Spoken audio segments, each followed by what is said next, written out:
దేవుని యొక్క వాక్యంలో దేవుడు నీకు ఘనతనిచ్చి ఉన్నాడు. దేవుని యొక్క వాక్యంలో ఏం చెప్తున్నాడు? దేవుడు నీకు ఘనత ఇచ్చి ఉన్నాడు. మనుషులు ఇచ్చేటటువంటి ఘనత వేరు, దేవుడు ఇచ్చినటువంటి ఘనత గొప్పది. దేవుడు ఘనత గొప్పది. ఉదాహరణకి ఒక ఆయన హామాన్ అనేటటువంటి వ్యక్తి ఉన్నాడు.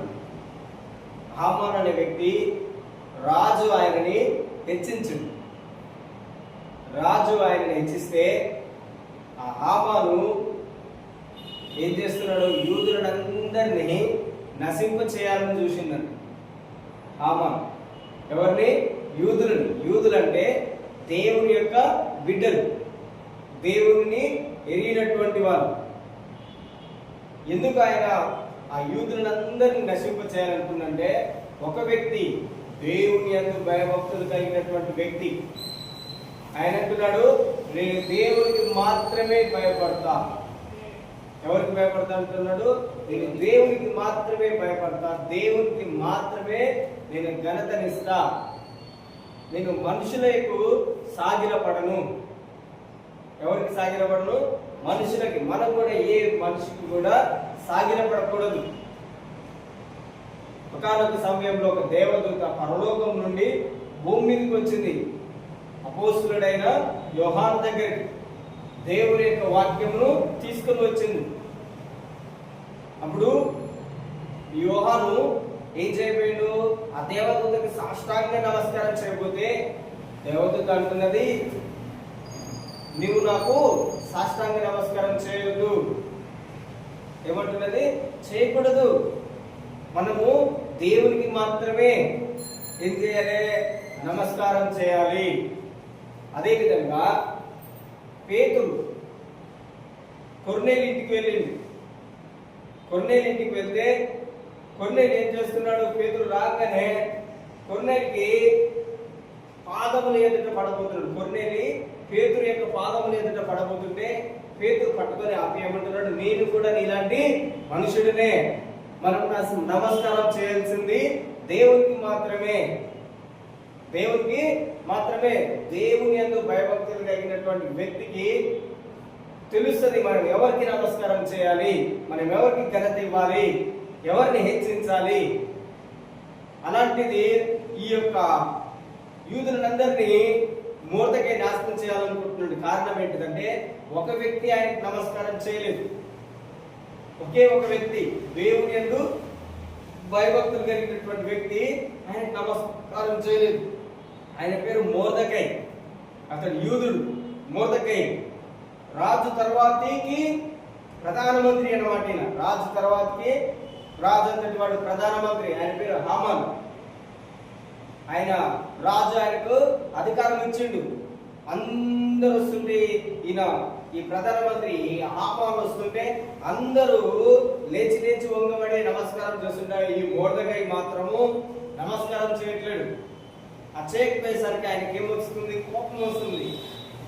ఎవరితడు? ఎందుకు ఇతడు నాకు నమస్కారం చేయట్లేడు, ఎందుకు నాకు నమస్కారము చేయట్లేడు అని ఆయనకేమొస్తున్నది? కోపం వస్తున్నది. ఆయనకేమనిపించిందంట, అయ్యో నన్ను రాజు ఇంతగా హెచ్చించినా కానీ దీని వలన నాకు ఘనత గౌరవం ఏం లేదు. నన్ను ఎంతోగా హెచ్చించండు కానీ దీని వలన నాకేం రాలేదు, ఘనత రావట్లేదు. కారణం ఒకే ఒక వ్యక్తిని బట్టి. అతడు అనుకున్నాడు, ఇతడు యూదుడు కనుక యూదులందరినీ లేకుండా నేను చేస్తాను, యూదులందరినీ నేను లేకుండా చేస్తాను అనుకున్నాడంట. అది అసాధ్యము. ఒక వ్యక్తి ఏమనుకున్నాడంటే, క్రైస్తవులనే లేకుండా నేను చేస్తాను అనుకున్నాడంట. బైబిల్ని లేకుండా నేను చేస్తాను అనుకున్నాడంట. ఏ వ్యక్తి అయితే ఆ మాట అన్నాడో ఆయన ఇంటిలో నుండే బైబిల్ అనేవి ముద్రించబడుతున్నాయి. ఏమవుతున్నాయి? ఏ వ్యక్తి అయితే నేను బైబిల్ లేకుండా చేస్తాను, క్రైస్తవులు లేకుండా చేస్తాను అన్నాడో ఆ వ్యక్తి యొక్క ఇంటిలో నుండే బైబిల్ ముద్రించడము ప్రారంభమైనది. అంటే దేవునికి అసాధ్యమైనది ఏమీ లేదు. దేవునికి విరోధంగా ఎవడు వెళ్ళగలుగుతాడు? ఎవరు కూడా వెళ్ళలేరు. మనుషులకు విరోధంగా వెళ్తే అది క్షమించబడుతుందంట. దేవునికే విరోధంగా వెళ్తే అది క్షమించబడుతుందా? క్షమించబడదు. ఏలికి 2 కుమారులు ఉన్నారు. మొదటి సమూయేలు గ్రంథము 2వ అధ్యాయం అనుకుంటా. మొదటి సమూయేలు 2వ అధ్యాయము 25వ వచనం చదువుతున్నాం. 2వ అధ్యాయము 25వ వచనం. మొదటి సమూయేలు 2వ అధ్యాయము 25వ వచనం. నరుడు తప్పు చేసిన ఎడల దేవుడు విమర్శ చేయును గాని, ఎవరైనా యెహోవా విషయంలో పాపం చేసిన ఎడల వారి కొరకు ఎవడు విజ్ఞాపనం చేయును అనెను. చూడండి, దేవుని యొక్క వాక్యం ఎంత స్పష్టంగా వ్రాయబడింది. ఏంటంటే నరుడు తప్పు చేస్తే, ఒక మనిషి మరొక మనిషి ఎడల తప్పు చేస్తే అది అంట దేవుడు క్షమిస్తాడంట. కానీ ఒక నరుడే దేవునికి విరోధంగా తప్పు చేస్తే అతని కొరకు ఎవరు విజ్ఞాపన చేస్తారు? ఎవరు ప్రార్థన చేస్తారు? ఇక్కడ దేవుడు చాలా స్పష్టంగా చెప్తున్నాడు. అంటే నీ ప్రార్థన, నువ్వు చేసేటటువంటి ప్రార్థన దేవుడు విని, నీ దృష్టిలో ఎవరైతే నీకు తప్పు చేస్తున్నారో, ఎవరైతే పాపంలో పడిపోతున్నారో, లేదంటే నీకు విరోధంగా ఎవరైతే ప్రవర్తిస్తున్నారో, దేవుడు అంటున్నాడు నీ ప్రార్థనను బట్టి వారిని నేను క్షమిస్తాను. నీ విషయంలో అతడు తప్పు చేసినా కూడా దేవుడు ఏమంటున్నాడు? నువ్వు ప్రార్థన చేస్తే నేను అతన్ని క్షమిస్తా. మనము వారిని శిక్షించాలని ప్రార్థన చేయదు. ఏం చేయదు? శిక్షించాలని ప్రార్థన చేయకూడదు. మనమేం ప్రార్థన చేయాలి? వారిని క్షమించాలని ప్రార్థన చేయాలి. ఇక్కడ వాళ్ళు దేవునికే విరోధంగా తప్పు చేస్తున్నారు. అప్పుడు ఎవరు వారి కొరకు విజ్ఞాపన చేయగలుగుతారు? ఎవరు చేయలేరు. ఇజ్రాయెల్ ప్రజలందరూ పాపం చేసినారు, విగ్రహారాధన చేసినారు, దేవునికి విరోధమైన కార్యములు చేస్తే ఒకే ఒక వ్యక్తి మోషే ఒక్కడే దేవునికి మొరపెట్టాడు. దేవుడు అన్నాడు వీరందరినీ నేను నాశనం చేయబోతున్నాను అని. అంటే దేవుడు అన్నాడు, అయ్యా వీళ్ళకు తెలివి లేదు, జ్ఞానం లేదు, అజ్ఞానులు. నీవు ఐగుప్తులో నుండి, బంధకంలో నుండి వారిని బయటికి తీసుకొచ్చినావు. ఇక్కడ ఈ అరణ్యంలో వీరిని చంపివేస్తే అందరూ నీ గురించి మాట్లాడుకుంటారు అయ్యా అంటే దేవుడు అంట మోసే చేసిన ప్రార్థనను బట్టి దేవుడే పశ్చాత్తాపడ్డాడంట. కానీ దేవుని విషయంలో తప్పు చేస్తే ఎవరు మనల్ని క్షమిస్తారు? ఆయన అనుకున్నాడు, మొర్దెకై అనుకున్నాడు, నేను ఈ యూదులను లేకుండా చేస్తానన్నాడంట. తన మనసులో అనుకుని తన భార్యకి వెళ్ళి చెప్పిండంట ఈ మాట. ఓకే అందరు అన్నారంట. కానీ ఈ మొర్దెకై ఏం చేస్తున్నాడు? ప్రార్థన చేస్తున్నాడు. ఏం చేస్తున్నాడు చెప్పండి? ప్రార్థన. నీ ప్రార్థన నీ జీవితంనే మారుస్తుంది. నీ ప్రార్థన నీ కుటుంబంలో ఏ దరిద్రత ఉందో మార్చేస్తుంది. నీ ప్రార్థన నీ జీవితంలో ఏదైతే చనిపోతుందని అనుకుంటుందో, నువ్వు చేస్తున్నటువంటి ప్రార్థన ఏదైతే నా జీవితంలో సంతోషంగా లేదు, ఆనందంగా లేదు అని అనుకుంటుందో, నువ్వు చేస్తున్నటువంటి ప్రార్థనే నీ జీవితాన్ని, నీ కుటుంబాన్ని నిలబెడుతుంది. ఇక్కడ ఒకే ఒక మొర్దెకై, ఆయన ఒక్కడే ప్రార్థన చేస్తున్నాడు, ఒక్కడే తప్పు చేసిందని చెప్పేసి ఎంతమందిని చంపేయాలనుకున్నాడు అంటే 120 దేశములలో ఉన్నటువంటి యూదులందరినీ ఆయన చంపేయాలనుకుంటున్నాడు. ఒకటి కాదు, రెండు కాదు, 8,000 దేశంలో ఉన్నటువంటి 100 దేశంలో ఉన్నటువంటి యూదులందరినీ ఒకే రోజు చంపేయాలనుకున్నాడు అంటే ఆయన తన మనస్సులో ఒక నిర్ణయం తీసుకున్నాడు. కానీ ఆ ఒక్క వ్యక్తి ప్రార్థననే, ఎస్తేరు ప్రార్థన చేసింది ఉపవాసం ఉండి 3 రోజులు. తనతో పాటు చాలా మంది ఉపవాసం ఉండి ప్రార్థన చేసినారు. మొర్దెకై ప్రార్థన చేసినాడు. దేవుడు ఏం చేసినాడు? ఆ యొక్క నియమాన్నే మార్చేసేసింది. ఆయన రాజు ఒక ఆజ్ఞ తీసుకొచ్చింది, ఏంటిదంటే యూదులందరినీ నేను చంపేస్తానని చెప్పి. రాజు ఒకసారి ఆజ్ఞ ఇస్తే అది ఏ ఒక్కరు కూడా మార్చడానికి వీల్లేదు. ఫర్ ఎగ్జాంపుల్ దానియేలు విషయంలో దానియేలు ముమ్మారు ప్రార్థన చేస్తున్నాడని, ఎన్నిసార్లు ముమ్మారు ప్రార్థన చేస్తున్నాడని అతన్ని తీసుకెళ్లి ఎక్కడ వేసిరు? సింహంలో బోన్లో వేసిరు. రాజుకి దానియేలు అంటే చాలా ఇష్టము. దానియేలు చనిపోవడము, దానియేలుని సింహం గుహలో వేయడము రాజుకి అసలు ఇష్టం లేదు. కానీ కొంతమంది ఏం చేసినారు? కుయుక్తిగా రాజు దగ్గరికి వెళ్ళి ఈ శాస్త్రమును పుట్టించినారు. ఒకసారి శాస్త్రం వచ్చిన తర్వాతకి అది రాజుకి ఇష్టం ఉన్నా ఇష్టం లేకపోయినా దాన్ని మార్చలేదు. అదే విధంగా ఇక్కడ రాజు ఒక ఆజ్ఞ తీసుకుని వచ్చిండు, కానీ దాన్ని ఎవరు మార్చలేకపోయింది. కానీ దేవుడు మాత్రము సమస్తమును మార్చగలుగుతాడు. హల్లెలూయా. నీ జీవితంలో డాక్టర్స్ కానీ ఈ వ్యక్తులు కానీ నీ జీవితం ఇంతే, నీకు వ్యర్థమైపోయింది, నీ జీవితం పనికిరాదని ఎవరైతే నిన్ను అంటారో అప్పుడు దేవుడు నీ జీవితంలో పని చేయడానికి సిద్ధంగా ఉన్నాడని అర్థం. మనుషుల దృష్టిలో మనము వ్యర్థంగా ఉన్నా దేవుని దృష్టిలో నీవు గొప్పవాడివి.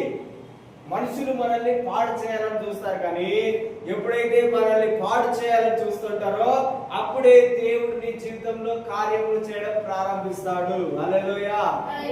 ఎప్పుడు దేవుడు నీ జీవితంలో మనుషులు అందరూ నిన్ను తిరస్కరిస్తే దేవుడు నీ పక్షమున పోరాడతాడు. దేవుడు అంటున్నాడు, విధవరాలి పక్షమున నేను పోరాడతాను, విధవరాలి ప్రార్థన నేను ఆలకిస్తాను, ఏమి లేని దిక్కు లేని దరిద్రుల ప్రార్థన నేను వింటాను అంటున్నాడు. దేవుడు దిక్కు లేని వారి మధ్యలో వారికి సహాయంగా ఉంటాడు. ఎవరు నీకు సహాయం చేయని సమయంలో దేవుడు నీకు సహాయం చేస్తాడు. నీ ప్రార్థన అప్పుడు చాలా బలమైనటువంటి ప్రార్థన. ఎవరి ప్రార్థన? దిక్కు లేని వారికి ప్రార్థన, విధవరాలి ప్రార్థన, బలహీనులైనటువంటి వారి యొక్క ప్రార్థన బలమైనదిగా కనబడుతుంది. ఆ సమయంలో ఎవరు నిన్ను మోసం చేయాలన్నా నువ్వు నమ్మిన నీ దేవుడు మాత్రం ఆయన నిన్ను ఎన్నడూ కూడా మోసం చేయడు, ఎన్నడూ కూడా మోసం చేయడు. ఈ మొర్దెకై దేవుని యొక్క మాట ఏం చెప్పిండు దేవుడు? నువ్వు ఏ మనిషికి కూడా సాగిలో పడకూడదు. దేవుని యొక్క ఆజ్ఞ ప్రకారం, దేవుని యొక్క మాట ప్రకారం ఆయన జీవించాలనుకున్నాడు.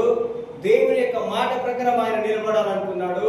ఆయన అదే విధంగా నిలబడ్డాడు. అలా నిలబడ్డందుకు మనుషుల వలన, రాజు వలన, లేదంటే ప్రధానమంత్రి వలన, లేదంటే ఈ లోకంలో ఉన్నటువంటి గొప్ప గొప్ప వ్యక్తుల వలన నువ్వు దేవుని యొక్క మాటకు లోపడ్డందుకు, ఒకవేళ నీ కుటుంబంలో కానీ, నీ వ్యక్తిగత జీవితంలో కానీ, నువ్వు ఉద్యోగం చేస్తున్న దగ్గర కానీ, నువ్వు పని చేస్తున్న దగ్గర కానీ, ఎక్కడనైనా నీకు హింస వస్తే, ఎక్కడనైనా ఎవరైనా నిన్ను మాటలతో కానీ ఏ విధంగానైనా నిన్ను నిందిస్తే నువ్వేం చేయాలి? ఏడవకూడదు. నువ్వేం చేయాలి? దేవుడు ఏదైతే చెప్పిండో నేను ఆ మాటకే నేను కట్టుబడి ఉంటాను. మనుషులను మెప్పించడానికి దేవుని యొక్క మాటను తోసివేయకూడదు. మనుషుల కోసమని దేవుని యొక్క ఆజ్ఞని మనము నిరర్థకం చేయకూడదు. దేవుని యొక్క వాక్యంలో ఉంటుంది. హెబ్రీ పత్రిక 4:2 కొంతమంది అంటే దేవుని యొక్క వాక్యముని విని కూడా వాక్యము విన్న వాక్యం వాళ్ళకి నిష్ప్రయోజనమైందంట. వాక్యం ఏం చేస్తుంది? నిన్ను రక్షిస్తుంది. కానీ వాళ్ళు వాక్యం విన్నారు, దేవుని యొక్క మాట విన్నా కూడా దేవుని యొక్క మాటలో నిలబడలేకపోయారు. అవిశ్వాసంలో పడిపోయారంట. వాళ్ళంటే పరలోకంలోనికి చేరలేదు. వారు దేని వల్ల పరలోకంలోకి వెళ్ళలేదు? దేవుని యొక్క వాక్యం విన్నారు కూడా, అని వాళ్ళు పరలోకానికి వెళ్ళలేకపోయారు. మనలో కూడా చాలా మంది దేవుని యొక్క వాక్యం విన్నా కూడా దేవుని యొక్క వాక్య ప్రకారం నడుచుకోలేకపోతే మనం కూడా అవిశ్వాసాలతో దేవుడు లెక్క కడుతున్నాడు. సో దేవుని యొక్క వాక్యానుసారమైన జీవితం జీవించడానికే అది ఎంత కష్టమైనా దేవుని కొరకు మాత్రమే మనం నిలబడాలి. దేవుని మాట కొరకు మాత్రమే. దేవుడు తప్పకుండా చూడండి, ఇక్కడ మొర్దెకైని ఏం చేసిండు? మొర్దెకై చనిపోవాల్సినటువంటి వ్యక్తి ఇప్పుడు ఆయన ఏమన్నాడు? నేను దేవుని కొరకైనా చనిపోవడానికి సిద్ధంగా ఉన్నాను, కానీ ఈ వ్యక్తికి మాత్రం నేను నమస్కారం చేయను. దేవుని కొరకు మాత్రమే, దేవుని మాట మీద మాత్రమే నేను నిలబడతానన్నాడు. దేవుడు ఏం చేసిండు? ఆయన చేసిన ప్రార్థనను బట్టి ఆ యొక్క రాజు యొక్క ఆజ్ఞని దేవుడు మార్చేసిండు. ఎవరైతే ఇతన్ని చంపేయాలనుకున్నాడో ఈ మొర్దెకై కొరకు ఈ హామాన్ ఏం చేసిండు? 70 మూరల ఎత్తు 50 మూరల ఎత్తు మరి ఉరికొయ్యను చేయించిండు అంట. ఉరికొయ్యను చేయిస్తే అదే ఉరికొయ్య మీద ఈ హామానుని రాజు వేలాడదీసింది. ఎలా మార్చేసిందో చూడండి. ఈ ప్రధానమంత్రి స్థానంలో ఇతడు రాజు గుమ్మం వద్ద కూర్చునేటటువంటి వ్యక్తి మొర్దెకై. అలాంటి మొర్దెకైని దేవుడు ఏం చేసిండు? ప్రధానమంత్రిని చేసిండు. నీ జీవితంలో కూడా అదే విధంగా నీ జీవితంలో ఏం లేదని అనుకుంటే దేవుడు నీకు సమస్తమును సమకూరుస్తాడు. ఎలా సమకూరుస్తాడు నీకు తెలియదు, ఏం చేస్తాడనేది నీకు తెలియదు. కానీ ఓపిక కలిగి ఉండాలి, నిరీక్షణ కలిగి ఉండాలి, విశ్వాసం కలిగి ఉండాలి, పరిశుద్ధత కలిగి ఉండాలి. పరిశుద్ధాత్మ చేత మనం నింపబడిన వాళ్ళమై దేవుని యొక్క వాక్యానుసారంగా మనము నడుచుకోవాలి. దేవుడు ఏదైనా ఇస్తే మనకి వెంటనే కావాలని కోరుకుంటాం, వెంటనే జరగట్లేదు అని కోరుకుంటాం. కానీ వేచి ఉన్నట్లో ఉన్నటువంటి గొప్ప ఆనందము నీకు ఎక్కడ కూడా దొరకదు. ఎదురు చూడాలి దేవుని కొరకు. అబ్రహాము లాగా ఎదురు చూడాలి. అబ్రహాము 25 సంవత్సరంలో ఎదురు చూసింది. ఎంత సంతోషం ఉన్నది, ఎంత సంతోషం ఉన్నది. యాకోబు ఎదురు చూసిండు, అదేవిధంగా యోసేపు ఎదురు చూసిండు 13 సంవత్సరములు. ఎంత గొప్ప ధన్యతనిచ్చిండు దేవుడు, ఎంత గొప్ప ఆశీర్వాదం ఇచ్చిండు దేవుడు. అదే విధంగా నేను క్రైస్తవ జీవితంలో ఎప్పుడు కూడా వెనుతిరిగి చూడకూడదు, ముందుకు నడిచే వ్యక్తులంగా ఉండాలి. ఓడిపోయే వ్యక్తులంగా ఉండకూడదు, మనము పోరాడే వ్యక్తులంగా ఉండాలి. పౌలు అంటున్నాడు, తిమోతి మంచి పోరాడము. ఎలాంటి పోరాటం పోరాడాలి? మంచి పోరాటం. క్రైస్తవ జీవితం అందరూ జీవిస్తున్నారు, కానీ దేవుడు అంటున్నాడు, ఎవరైతే మంచి పోరాటం పోరాడతారో వానికి మాత్రమే బహుమానము. మంచి పోరాటం పోరాడాలి, లేదంటే ఓడిపోతా ఉంటుంది. లేదంటే నీకు ఇవ్వబడినటువంటి జీవ కిరీటమును దొంగలిస్తారు. నీ కిరీటం, దేవుడు నీకు కిరీటం ఇచ్చి ఉన్నాడు. ఏమిచ్చింది దేవుడు? నీకు కిరీటం ఇచ్చిండు. ఆ కిరీటం నువ్వు కోల్పోతావు. కిరీటం కోల్పోకుండా జాగ్రత్తగా చూసుకోవాలి. దేవుని యొక్క వాక్యంలో దేవుడు నీకు ఏమిచ్చిండు? ఘనత. ఏమిచ్చింది దేవుడు నీకు? చెప్పండి, ఏమిచ్చింది నీకు? ఘనత. ఏంటిది ఆ ఘనత అంటే? దేవుని యొక్క వాక్యంలో ఉన్నది. నీ యొక్క ఘనత ఏంటిదంటే దేవుడు నీకు వాక్యం ఇచ్చిండు. ఆ వాక్యం అంట 2 అంచెలు కలిగినటువంటి ఖడ్గము. ఈ వాక్యము మన చేతిలో ఉన్నటువంటి ఈ వాక్యము 2 అంచెలు కలిగిన ఖడ్గము. దేవుడు నీకు ఇచ్చినటువంటి ఘనత ఇదే. నాకు ప్రతిరోజు చెప్పండి, దేవుడికి నాకు ఇచ్చిన ఘనత ఏంటిది? దేవుడు నాకు ఇచ్చిన ఘనత ఏంటిదంటే ఈ వాక్యమే నా యొక్క ఘనత. ఈ వాక్యం నేను చదివితే నా జీవితం మారుతుంది. ఈ వాక్యముని నేను లోబడితే నా బ్రతుకు మారుతుంది. ఈ వాక్యముని నేను ఘనపరచకపోతే నా జీవితముని దేవుడు ఘనపరచడు. దేవుడు ఏమంటున్నాడు? దేవుడు ఏం చెప్తున్నాడు? నీకు ఘనతనిచ్చి ఉన్నాడు. ప్రతిరోజు చెప్పండి, దేవుడు నాకు ఘనతనిచ్చి ఉండు. నా ఘనత ఏంటిది? దేవుని యొక్క వాక్యమే నా యొక్క ఘనత. దేవుని యొక్క వాక్యమే నా యొక్క బంగారం, నా యొక్క వెండి, నా యొక్క ట్రెజర్. దేవుని యొక్క వాక్యమే నా యొక్క సర్వ సంపద. దేవుని యొక్క వాక్యమే నాకు ఐశ్వర్యము. దేవుని యొక్క వాక్యమే నాకు ఆరోగ్యము. అన్ని ఈ విధంగా మనం చెప్పాలి. దేవుని యొక్క వాక్యము నీకు 2 అంచెలు కలిగినటువంటి ఖడ్గము. దేవుడు నీకు ఘనతనిచ్చి ఉన్నాడు. ఈ ఘనతని పట్టుకొని నువ్వు ఏది అడిగినా దేవుడు నీ జీవితంలో అన్ని గొప్ప కార్యములనే ఆయన చేస్తాడు. హల్లెలూయా, హల్లెలూయా. సో దేవుని యొక్క వాక్యము నీకు ఘనతనిచ్చి ఉన్నాడు కదా. మరి పౌలు అంటున్నాడు, ఏమంటున్నాడు చూడండి. 1 కొరింథీ 11వ అధ్యాయము, 1 కొరింథీయులకు రాసిన పత్రిక 11వ అధ్యాయము 1వ వచనం. నేను క్రీస్తును పోలి నడుచుకొనుచున్న ప్రకారము మీరును నన్ను పోలి నడుచుకొనుడి. ఎంత గొప్ప స్టేట్మెంట్ చూడండి. ఏమంటున్నాడు? నేను క్రీస్తును పోలి నడుచుకుంటున్నాను. మనం ఎలా నడుచుకోవాలి? ఎవరిని పోలి నడుచుకోవాలి? ఈ లోకములో ఏ విధంగా జీవించాలనేది ఈ వాక్యంలో చెప్తున్నాడు ఆయన. పౌలు యొక్క జీవితము మనము గత జీవితంలో చూసినట్లయితే అతని యొక్క జీవితం ఎలాంటిదో తెలుసా? చూడండి, మొదటి తిమోతి 1వ అధ్యాయము, 12వ వచనం 13వ వచనం చదువుదాం.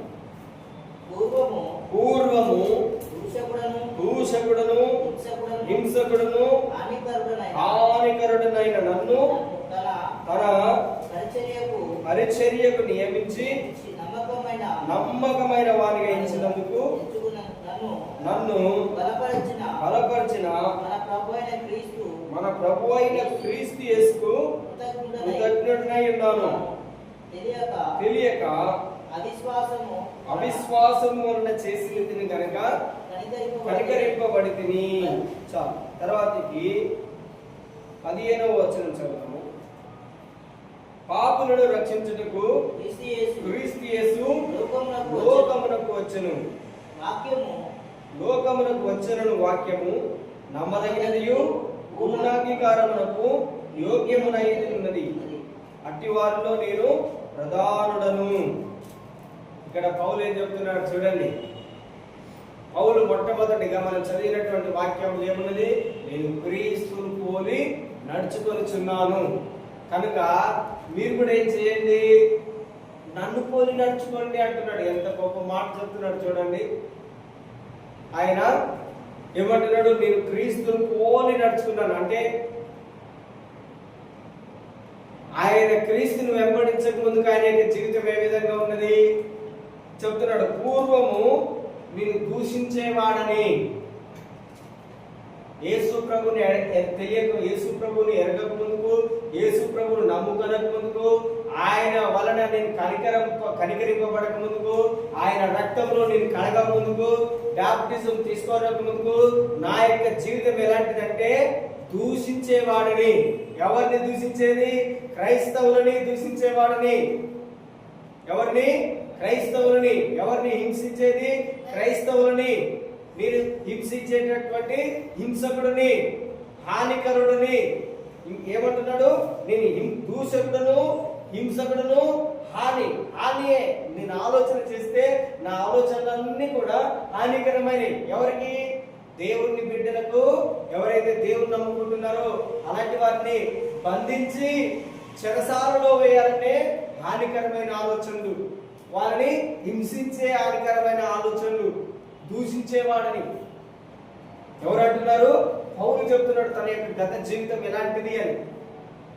నా యొక్క జీవితం పూర్వకాలము నేను దూషించాను క్రైస్తవులని, హింసించాను క్రైస్తవులని. ఇంకేం చేసిన ఆని తలపెట్టేవాడిని ఎల్లప్పుడూ క్రైస్తవులకి. అయినప్పటికీ కూడా నేను దేవుని తెలుసుకున్నాక దేవుడు నన్ను కనికరించను. ఈ రోజు ఒకవేళ నేను దేవుని దూషిస్తున్నాను, దేవుని బిడ్డలని దూషించాను, లేదంటే దేవుణ్ణి హింసించాను, లేదంటే దేవుని యొక్క బిడ్డలని లేదంటే ఇతరులను కూడా హింసించాను అనుకుంటే దేవుడు చెప్తున్నాడు, పౌలుని కనికరించినటువంటి దేవుడు ఈరోజు నన్ను కూడా దేవుడు ఏం చేస్తున్నాడు? కనికరించండు. ప్రతిరోజు చెప్పండి, దేవుడు నన్ను కనికరించి ఉన్నాడు. ఆయన కృప నా మీద ఉన్నది. ఆయన కృప నా మీద ఉన్నది.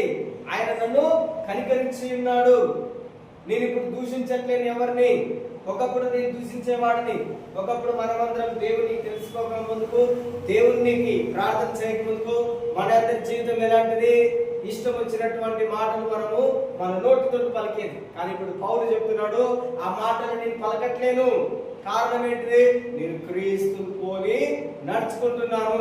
ఈరోజు దేవుడు నాకు సవాల్ చేస్తున్నాడు, నీవు కూడా క్రీస్తును పోలి నడుచుకుంటే నీ నోటి నుండి ఏ దూషణకరమైన మాటలు రాకూడదు, ఏ ఒక్కరిని హింసించకూడదు, ఏ ఒక్కరికి హాని అనేది నువ్వు చేయకూడదు.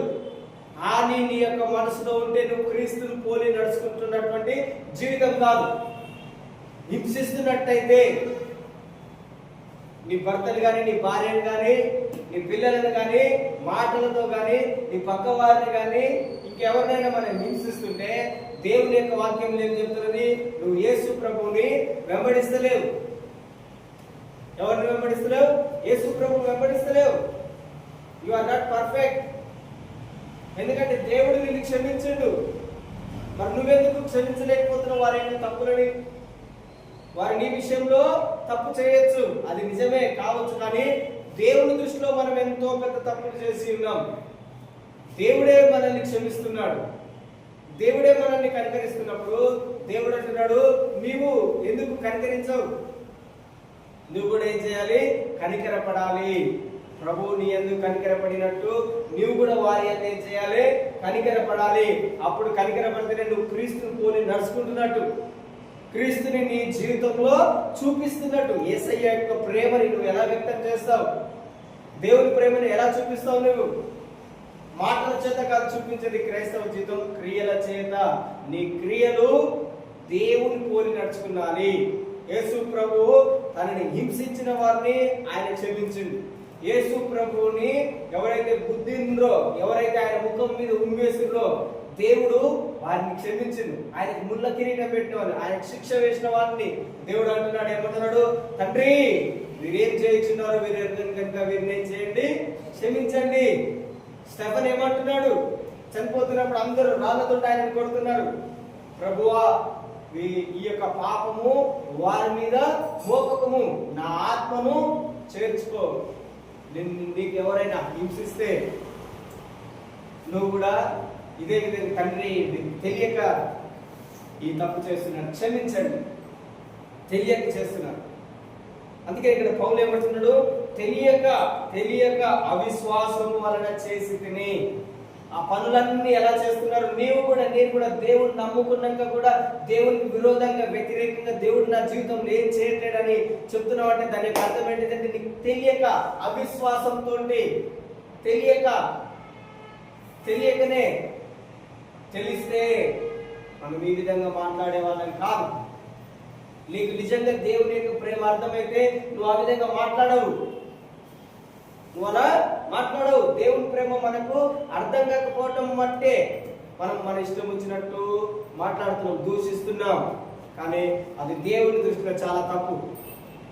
దేవుని అడగండి, ప్రభువా నీ నామముని నేను వ్యర్థంగా ఉచ్చరించాను. ఇక్కడ పౌలు ఏం చెప్తున్నాడు? అట్టి వారిలో నేను ప్రధాన పాపిని. ఆ ప్రధాన పాపి అయినటువంటి వ్యక్తి తన జీవితమును మార్చుకున్నాడు. ఏమంటున్నాడు? పాపులలో ప్రధాన పాపిని నేను యేసు ప్రభువుని దూషించాను, నేను యేసు ప్రభువుని నమ్ముకున్న వారిని దూషించాను, వారిని హింసించాను, వారికి హాని తలపెట్టినాను, నేను ప్రధాన పాపిని. అలాంటి నన్ను దేవుడు క్షమించి ఏం చేసిండు? తన పరిచర్యలో వాడుకున్నాడంట. ఏం చేసినాడు? తన పరిచర్యలో, తన యొక్క పరిచర్య చేయడానికి నన్ను నమ్మకమైన వ్యక్తినిగా ఆయన ఏర్పాటు చేసింది. ఎలాంటి వాడిగా? నమ్మకమైన వాడిగా. దేవుడు కూడా నిన్ను నమ్మకమైన వాడిగా ఎంచుతున్నాడా? చెప్పండి. ఆయన నిన్ను ఇతడు నమ్మదగినటువంటి వ్యక్తి అని దేవుడు నిన్ను ఎంచుతున్నాడా? చూడండి, ఒకప్పుడు ఆయన జీవితం ఎట్లా ఉండేది, కానీ ఇప్పుడు యేసు ప్రభువే చెప్తున్నాడు ఆయన గురించి సాక్ష్యం ఏంటిది? ఇతడు నమ్మకమైన వాడు. అందుకనే ఆయన ఏమంటున్నాడు? ఓ కొరింథీ సంఘస్థులారా, నేనేం చెప్తున్నా వినండి. నా జీవితం ఎలాంటిదో మీకు తెలుసా? నేను విగ్రహములను పూజించే వారి దగ్గరికి వెళ్ళేవాడిని. యూదుల మధ్యలోకి, యూదుల ఆచారము పరిసయ్యులుగా నేను జీవించేవాడిని. విగ్రహారాధన కాదు, పరిసయ్యుడినిగా జీవించేవాడిని. అలాంటి దేవుడు నన్ను కనికరించిండు. నేను నా యొక్క జీవితము దేవునికి, యేసు ప్రభువుకి వ్యతిరేకంగా ఉండేది. అలాంటిది నన్ను కనికరించిండు. నేను ఆయన వల్ల కనికరం పొందిన తర్వాతకి నా పాత జీవితం అంతటినీ నేను విడిచిపెట్టేశాను. ఏమంటున్నాడు? నా పాత జీవితము, నాలో పాత జీవితం లేకుండా తొలగించేసి ఇప్పుడు ఏం చెప్తున్నావు? కొరింథీ సంఘమా, ఓ కొరింథీ బిడ్డలారా, ఏమంటున్నాడు? నేను యేసయ్యను పోలి నడుచుకుంటున్నాను, యేసుని క్రియల రూపంలో చూపిస్తున్నాను, ఆయన ప్రేమను తెలియజేస్తున్నాను, ఆయన మహిమను మీకు చూపిస్తున్నాను. మీరు కూడా నన్ను నేను ఏ విధంగానైతే నేను నడుచుకుంటున్నానో మీరు ఆ విధంగా నడుచుకుంటే మీరు కూడా దేవుని వెంబడిస్తున్నటువంటి వాళ్ళే అంటున్నారు. నా క్రియలు నేను ప్రార్థన చేస్తున్నాను, వాక్యం చదువుతున్నాను, నన్ను హింసించిన వారిని క్షమిస్తున్నాను. మీరు కూడా అలా చేసినట్లయితే మీరు కూడా క్రీస్తుని వెంబడించేటటువంటి వ్యక్తులే అంటున్నాడు. క్రీస్తుని వెంబడించి నడవాలంటే మన యొక్క సొంత శక్తి వలన కాదు, దేవుని యొక్క ఆత్మ వలన మాత్రమే మనకు సాధ్యమవుతుంది. దేవుని యొక్క వాక్యంలో ఉన్నది. నీ సొంత శక్తి వలన నీ సొంత బలం వలన కాదు, కానీ నా ఆత్మ వలన జరుగుతుంది. నీ జీవితం మార్చబడాలంటే నీవు అనుకున్నట్టుగా మారదు, నువ్వు అనుకుంటే మారదు. దేవుని యొక్క ఆత్మ చేత నువ్వు నింపబడితేనే, దేవుని యొక్క ఆత్మ నీ జీవితంలో ఉంటేనే ఆ ఆత్మ నిన్ను సంపూర్ణంగా మార్చివేస్తుంది. హల్లెలూయా. నీ అంతటా నువ్వు మారలేవు, నీకు అది సాధ్యం కాదు. ఎందుకంటే నీది శరీర సంబంధమైనటువంటి మనస్సు. మనలో శరీరం ఉంటుంది. దేవుని యొక్క వాక్యంలో ఏముంటది? శరీరంలో మంచిది ఏది కూడా లేదు. శరీరంలో ఏం లేదు, మంచిది ఏది లేదు. కానీ నీ యొక్క సొంత శక్తి వలన కాదు, నీ యొక్క సొంత బలం వలన నీకు సాధ్యం కాదు. కానీ దేవుని యొక్క ఆత్మ చేత నువ్వు నింపబడితే నీకు సమస్తములు సాధ్యమే. హల్లెలూయా చెప్పండి, హల్లెలూయా. దేవుని ఆత్మ చేత నువ్వు నింపబడితే, ప్రతిరోజు చెప్పండి, నేను దేవుని ఆత్మ చేత నింపబడ్డాను. ప్రతిరోజు చెప్పండి, రెగ్యులర్ గా మీరేం చెప్పండి, పౌలు ఏ విధంగానైతే దేవుని ఆత్మ చేత నింపబడ్డాడో, పేతురు ఏ విధంగానైతే దేవుని ఆత్మ చేత నింపబడ్డాడో, అదే దేవుడు అదే విధంగా నన్ను కూడా తన యొక్క ఆత్మ చేత నింపి ఉన్నాడు. పరిశుద్ధాత్మ చేత దేవుడు నన్ను నింపి ఉన్నాడు. ఆయన వాగ్దానమును నాకు అనుగ్రహించినాడు. నేను పరిశుద్ధాత్మ చేత నింపబడి పరిశుద్ధాత్మ చేత నేను నడుచుకుంటున్నానని మీరు రెగ్యులర్ గా చెప్పండి.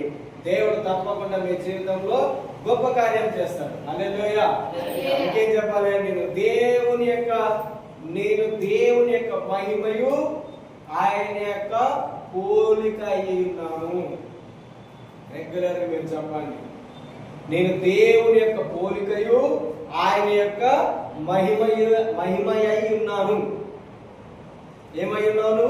దేవుని యొక్క పోలిక మరియు ఆయన యొక్క మహిమ. అందరు చెప్పండి, నువ్వేమైనా దేవుని యొక్క పోలిక మరియు ఆయన యొక్క మహిమ. రెగ్యులర్ గా చెప్పండి, నేను క్రీస్తుని పోలి నడుచుకుంటున్నాను. 1 కొరింథీ 11:1 ప్రకారం నేను క్రీస్తుని పోలి నడుచుకుంటున్నాను. రెగ్యులర్ గా చెప్పండి, క్రీస్తు యొక్క గుణ లక్షణములు నాలో ఉన్నాయి, ఆయన యొక్క పరిశుద్ధమైన ఆత్మ నాలో ఉన్నది, తండ్రి అయిన దేవుడు నాలో ఉన్నాడు, నా యొక్క దేహమే దేవుని యొక్క ఆలయము, నా యొక్క దేహమే దేవుని యొక్క ఆలయము. నేను దేవుని పోలి నడుచుకుంటాను. నేను దేవుని యొక్క పోలిక ఆయన యొక్క మహిమ అయి ఉన్నాను. ఎవరి యొక్క మహిమలు? ఎవరి మహిమ? చిన్నపిల్లలు అందరూ ఏమంటారు? సేమ్ నువ్వు అదే విధంగా ఉన్నావు, సేమ్ ఇదే విధంగా ఉన్నావు అంటాం కదా. మనం చెప్పాలి, నేను ఎగ్జాక్ట్లీ నా దేవుడు ఎలా ఉన్నాడో అదే విధంగా ఉన్నాడు. నా దేవుడు బలము కలిగి, శక్తి కలిగి, సమస్తమైన వాటి మీద అధికారం కలిగి ఉన్నాడు. నేను కూడా ఈ భూమి మీద ఉన్న వాటన్నిటి మీద నేను కూడా అధికారం కలిగి ఉన్నాను. హల్లెలూయా. గట్టి చెప్పండి, హల్లెలూయా. ఏం చెప్పాలి? నా దేవునికి భూమి మీద సమస్తమైన వాటి మీద అధికారం ఉన్నది. యేసు ప్రభు చెప్పిండు, పరలోకమందును భూమి మీదను సర్వాధికారం నాకు ఇవ్వబడి ఉన్నది. ఇప్పుడు నువ్వు ఎవరిని పోలి నడుచుకోవాలి? చదవండి, మత్తయి సువార్త 28వ అధ్యాయము. మత్తయి సువార్త 28వ అధ్యాయము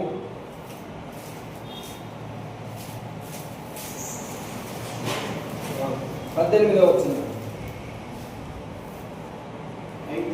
అయితే యేసు వారి యొద్దకు వచ్చి, పరలోకమందును భూమి మీదను సర్వాధికారం నాకు ఇవ్వబడి ఉన్నది. హల్లెలూయా. దేవుని యొక్క వాక్యంలో ఏమంటుంది? యేసు ప్రభు వారి యొద్దకు వచ్చి, ఎవరి యొద్దకు? అపోస్తలుడి యొద్దకు వచ్చి చెప్తున్నాడు. ఈరోజు దేవుడు నీ యొద్దకు వచ్చి చెప్తున్నాడు, వాక్యం నీకు ఇవ్వబడి ఉన్నదనగా ఇది నీ ఘనత. ఇది ఏంటిది? నా యొక్క ఘనత, నీ యొక్క ఘనత. వాక్యము నీకు ఇవ్వబడి ఉన్నది. వాక్యంలో దేవుడు ఏం చెప్తున్నాడు? ఈరోజు నీ యొద్దకు వచ్చి దేవుడు అంటున్నాడు, నా కుమారుడా, నా కుమార్తె, పరలోకమందును భూమి మీద నాకు సర్వాధికారము ఇవ్వబడి ఉన్నది. నాకు సర్వాధికారం ఉన్నది, సర్వాధికారం నాది. ఇప్పుడు నీవు కూడా చెప్పాలి, నువ్వు క్రీస్తుని పోలి నడుచుకోవాలి. క్రీస్తుని పోలి నడుచుకోవాలి. క్రీస్తుని పోలి నడుచుకోవడం అంటే ఏంటి?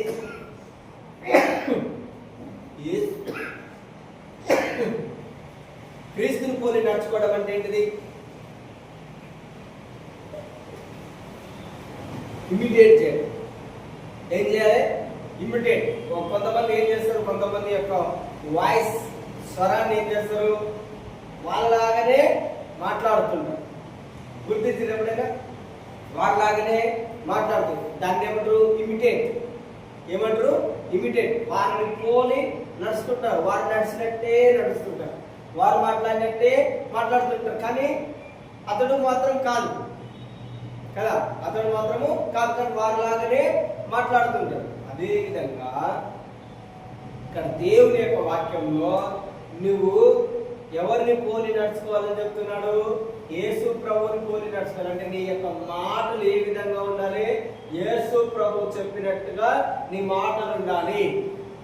నీ మాట ఏ విధంగా ఉండాలి చెప్పండి? యేసు ప్రభు లాగా ఉండాలి. ఇప్పుడు యేసు ప్రభు ఏమంటున్నాడు? పరలోకమందును భూలోకమందును నాకు సర్వాధికారము ఇవ్వబడి ఉన్నది. ఇప్పుడు నువ్వు యేసు ప్రభు లాగా మాట్లాడాలి. అంటే ఇప్పుడు నువ్వు ఎలా చెప్పాలి? నాకు దేవుడు యేసు ప్రభులాగా నువ్వు చెప్పాలి. నువ్వు ఇమిటేట్ చేయాలి. నువ్వు సైతాన్ నీ దగ్గరికి వచ్చినా సైతాన్ని చెప్పరే, సైతానా నీ మీద నాకు సర్వాధికారం ఉన్నది. ఒకవేళ నీ కుటుంబంలో అనారోగ్యం కనిపిస్తే, ఏ అనారోగ్యమా? యేసు ప్రభువుకి నీ మీద అధికారం ఉన్నది. ఇప్పుడు నేను యేసు ప్రభువుని పోలి నడుచుకుంటున్నాను, నాకు కూడా నీ మీద సర్వాధికారం ఉన్నది. హల్లెలూయా. హల్లెలూయా. దయ్యములు వచ్చిన, వ్యాధులు వచ్చిన, సమస్యలు వచ్చిన యేసు ప్రభువుని నువ్వు పోలి నడుచుకో. అంతే. నీ సమస్యలన్నీ సింపుల్, సులభంగా ఉంటాయి. సులభంగా ఉంటాయి, సింపుల్. చిన్నపిల్లలకి మనం ఏదైతే చెప్తే వెంటనే ఏం చేస్తారో వాళ్ళు అలానే చేస్తుంటారు. అదేవిధంగా దేవుడు ఏమన్నాడు? మీరు చిన్న పిల్లలను పోలి, చిన్న పిల్లలు ఏ విధంగా అయితే చెప్తే ఆ విధంగా నడుచుకుంటారో మీరు కూడా అదే విధంగా నడుచుకోవాలన్నాడు. ఇప్పుడు యేసు ప్రభు చెప్పినట్టు నువ్వు చెప్పాలి. నాకు రెగ్యులర్ గా చెప్పండి, నాకు పరలోకమందును భూలోకమందును నాకు సర్వాధికారం ఇవ్వబడి ఉన్నది. నేను దేవుని యొక్క ప్రతినిధిని, నేను దేవుని యొక్క ప్రతినిధిని, దేవుని యొక్క స్వరూపమై ఉన్నాను, దేవుని యొక్క పోలిక అయి ఉన్నాను, దేవుని యొక్క రూపమై ఉన్నాను, ఆయన యొక్క మహిమ అయి ఉన్నాను. నేను ఈ భూమి మీద నేను దేవుని యొక్క పోలిక అయి ఉన్నాను, దేవుని యొక్క మహిమ అయి ఉన్నాను, దేవుని యొక్క స్వరూపమై ఉన్నాను, దేవుని యొక్క రూపమై ఉన్నాను. నేను ఆయనను పోలి నడుచుకుంటాను. దేవుడు అంటున్నాడు, పరలోకమందును భూమి మీద నాకు సర్వాధికారం ఇవ్వబడింది. ఈ రోజు దేవుడు నాకు చెప్తున్నాడు, నీకు చెప్తున్నాడు, మనందరికి చెప్తున్నాడు. ఏమంటున్నాడు? భూమి మీద నీకు సర్వాధికారం ఉన్నది. హల్లెలూయా. భూమి మీద, ఈ భూమి మీద నేను ఉన్నప్పుడు నాకు లోబడినది ఏది లేదు. గాలి, నీరు, సముద్రము, దయ్యములు, రోగములు అన్ని నాకు లోబడ్డాయి. అన్ని కూడా ఏమైనా నాకు లోబడ్డాయి. మీరు కూడా ఏం చేయమంటున్నాడు దేవుడు? నీ అప్పుడు నీకు అధికారం ఉన్నది. నీకేమున్నది? అధికారం ఉన్నది. నీకేమున్నది? అధికారం ఉన్నది. ఎవరిచ్చింది నీకు ఈ అధికారము? దేవుడు. నువ్వు ఎవరిని పోలి నడుచుకుంటున్నావు? యేసు ప్రభువుని, యేసయ్యని పోలి నడుచుకుంటున్నావు కనుక దేవుడు అంటున్నాడు, నీకు సర్వాధికారం ఇవ్వబడి ఉన్నది. సో నువ్వు రెగ్యులర్ గా నీ యొక్క అధికారమును గమనించి నీ జీవితంలో ఏదైతే ఇబ్బంది పెడుతున్నదో దాని మీద ఎక్సర్సైజ్ చేయండి. నేను బాధిస్తున్న దాని మీద నువ్వేం చేయాలి? నీ అధికారముని ఉపయోగించాలి. యేసు ప్రభువుని పోలి నడుచుకోవాలి. ఇమీడియట్ గా ఏది కనబడదు. ఒకేసారి ఎవరైనా ఒకరు మాటలాగా మాట్లాడాలంటే ఎమ్మటే మాట్లాడతారా? వాళ్ళు ఏం చేస్తారు? రెగ్యులర్ గా ఏం చేస్తారు? ప్రాక్టీస్. ఏం చేస్తారు? రెగ్యులర్ గా ప్రాక్టీస్. అదే విధంగా నువ్వు కూడా రెగ్యులర్ గా ఈ మాటను ప్రాక్టీస్ చేయండి. ప్రభు ఆత్మ నా మీద ఉన్నది, నేను దేవుని యొక్క ఆత్మ చేత నడిపించబడుతున్నాను, నాలో నేను నా యొక్క పోలిక దేవుని పోలిక, నేను దేవుని పోలి నడుచుకుంటున్నాను, నేను దేవుని యొక్క మహిమ అయి ఉన్నాను, దేవుని యొక్క స్వరూపమై ఉన్నాను, దేవుని యొక్క రూపమై ఉన్నాను, దేవుడు నాకు సర్వాధికారం ఇచ్చి ఉన్నాడు, పరలోకమందును భూలోకమందును నాకు సర్వాధికారము ఇవ్వబడి ఉన్నది. రెగ్యులర్ గా నువ్వు చెప్పండి, రెగ్యులర్ గా ఇదే చెప్పండి, ప్రాక్టీస్. నువ్వు చెప్తే ఏమవుతుంది? అది నీ జీవితంలో తప్పకుండా కనిపిస్తుంది. ఒక వ్యక్తి రెగ్యులర్ గా ఒక వ్యక్తి యొక్క స్వరముని అతన్ని ఇంప్రెస్ చేయడానికి, అతన్ని సంతోష పెట్టడానికి ఆ యొక్క స్వరముని ప్రాక్టీస్ చేయడం వల్ల ఏమొస్తుంది? ఆయన సేమ్ అదే విధంగా మాట్లాడతాడు, కానీ ఒకే రోజు రాదు. అదే విధంగా నువ్వు కూడా దేవునిలాగా జీవించాలంటే, దేవుని పోలి నడుచుకోవాలంటే ఒక్క రోజులో నీకు రాదు. నువ్వు రెగ్యులర్ గా ప్రతిరోజు బైబిల్ని చదువుతూ, బైబిల్ దేవుడు ఏం చెప్తున్నాడు నీకు ఆ మాటలను పోలి, ఆ వాక్యాన్ని పోలి రెగ్యులర్ గా దేవుడు నాకు అధికారం ఇచ్చి ఉన్నాడు, దేవుడు నాలో ఉన్నాడు, నేను దేవుడు ఏకమై ఉన్నాము, నా యొక్క పోలిక నా యొక్క రూపము దేవుడిది, దేవుడే నా యొక్క మహిమై ఉన్నాడు, దేవుడే నా యొక్క శక్తి అయినాడు, దేవుడే నా యొక్క బలమై ఉన్నాడు, ఆయనే నా యొక్క జ్ఞానమై ఉన్నాడు, ఆయనే నాకు సమస్తమై ఉన్నాడు. పౌలులో పని చేసినటువంటి దేవుడే నాలో పని చేస్తున్నాడు, పేతురులో పని చేసినటువంటి దేవుడే నాలో పని చేస్తున్నాడు. నేను దేవుని వల్లనే ఇతరులను దేవుడు క్షమించినట్టు నేను కూడా క్షమిస్తాను. నాకు క్షమించే మనసున్నది, నాకు కనికరపడే మనసున్నది, నాకు దేవుని యొక్క తెలివి ఉన్నదని రెగ్యులర్ గా మీరు ఇలా చెప్పండి. డైలీ ఒక్కరోజు కూడా మీరు మానవద్దు. నేను మీకు ప్రతిరోజు ప్రతి సండే నేను కొన్ని మాటలు చెప్తున్నాను. మీరు కనుక ఆ మాటలని మీరు రెగ్యులర్ గా ప్రాక్టీస్ చేస్తే మీరు తప్పకుండా మీ జీవితంలో అద్భుతాలు చూస్తారు. నేను ఈరోజు చెప్పిన ఇది, పోయిన ఆదివారం కొన్ని మాటలు చెప్పినాను. పోయిన ఆదివారం ఏం చెప్పినాను? నేను ఫలిస్తాను. పోయిన ఆదివారం ఏం చెప్పినాను? నేను దేవుడు ఏకమై ఉన్నాము. పోయిన ఆదివారం ఏం చెప్పినాను? మీరు ఫలించాలంటే 3 విషయములు మీ జీవితంలో కనిపించాలి. ఏం చేయాలి? 3 విషయములు మీలో ఉండాలి. అవన్నీ మీరు ప్రాక్టీస్ చేయండి. మీరు తప్పకుండా నేను చెప్పిన మీరు చేసినదే మీ జీవితం తప్పకుండా వర్ధిల్లుతుంది. ఈరోజు నేను చెప్పిన ఈ వాక్యమైన మీరు జ్ఞాపకం పెట్టుకోండి.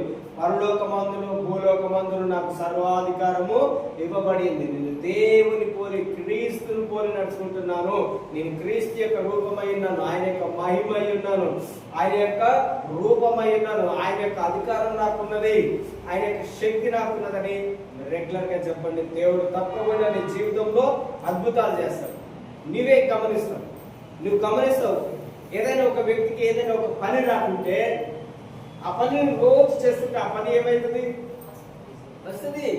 అదేవిధంగా రెగ్యులర్ గా నువ్వు దేవునితో సహవాసం కలిగి ఉంటే నీవు కూడా దేవునిలాగా సులభంగా మారిపోతావు. ఈజీ.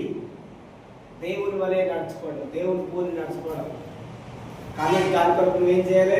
కష్టపడాలి. కష్టపడకుండా ఏది సులభంగా మన జీవితంలోకి రాదు. ఏది కూడా మన జీవితంలోకి సులభంగా రాదు. తప్పకుండా దేవుని యొక్క వాక్యం నీ బెస్ట్ టైం ఇవ్వాలి. మనమందరం ఎప్పుడు కొద్దిగా సమయం ఉన్నప్పుడు మాత్రమే దేవుని యొక్క వాక్యం చదవడానికి, ప్రార్థన చేయడానికి ఇష్టపడుతున్నాం.